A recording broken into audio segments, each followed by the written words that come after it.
Sunday's game. Yeah, not that anyone cares, Derek, but tell us what's going on down there.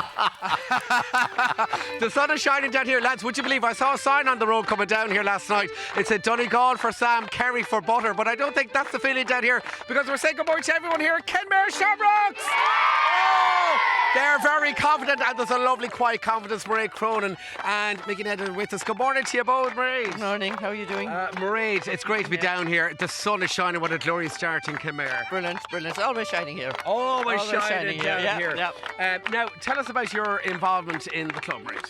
Well, I suppose I've been a member of the club all my life, but I've about a few years I was in England, but I'm treasurer for the last 9 years, and it's a brilliant club, a dual club, great, absolutely brilliant. I mean, and talk about the facilities down here because absolutely fantastic, the amount of investment that's gone into this club. Absolutely, yeah. We have a big lot out going here every week, and great people working in it. Timmy Palmer puts an awful lot of work into it amongst other people, and it's a great fundraiser, and it's brilliant. You can see the facilities are absolutely second. And of course, you've been involved here since you were knee high to a grasshopper. And in fact, Camogie's your your game. Yeah, I played camogie here with the club when I was in school. I can't remember when the club finished, but it's great to see they're developing a camogie club here again. Yeah, and of course, not only the football, you had big success here the other night in the hurling, would you believe? Yes, it's a dual club. The intermediates won the county championship last Tuesday night. Great, very proud. Now, let's talk about the club members, because we've got two club members involved in the big match this weekend. Of course, Sean O'Shea and Jonah Sullivan. And of course, what is your involvement with Sean? With Sean, Sean grew up near me really. His family are living not far away from me, and himself and his brother went to the same school as my daughters, and they used to come up to us in the evening after school. And you used to babysit him?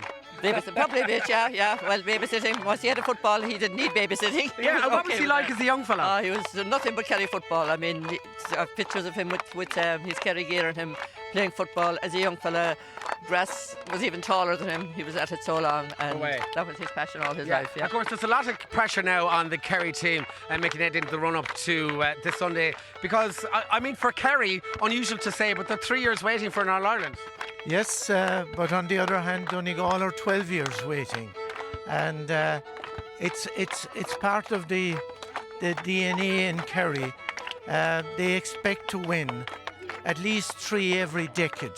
So hopefully we're already won, we're going for the second, and hopefully a couple of more in this decade. Now, Kerry have had a pretty tough run in the championship up to now, and of course they had Tyrone and Armagh. They had 2 good wins over both counties, but it's certainly used to that Ulster style of football, aren't they? Yes, and Kerry seem to be peaking at the right time, and they probably have beaten 2 of the best, we'll say 2 of the second and third best in Ulster, in Tyrone and Armagh.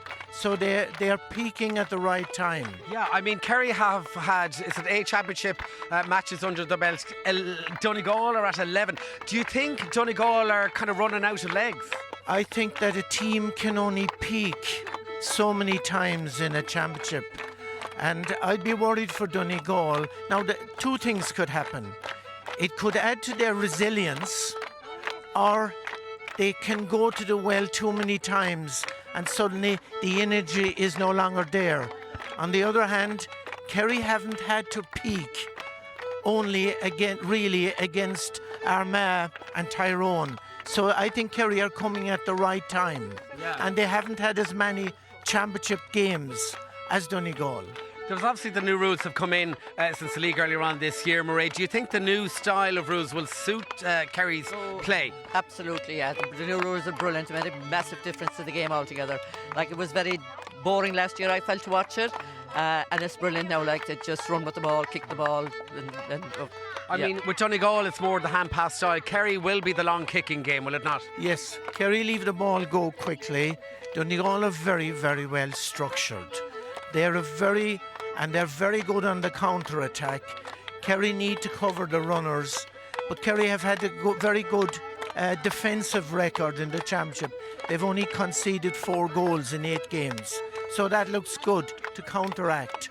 I mean, Clifford and O'Shea, probably 2 of the best forwards in the country at the moment. Do you think with obviously Sunday just around the corner, Kerry are putting all their eggs in one basket with the 2 of them? Because Donegal, in fact, have a better spread of kickers and scorers. You see, that is, you underestimate Kerry. Kerry's defence's record is very good. All the other lads can form.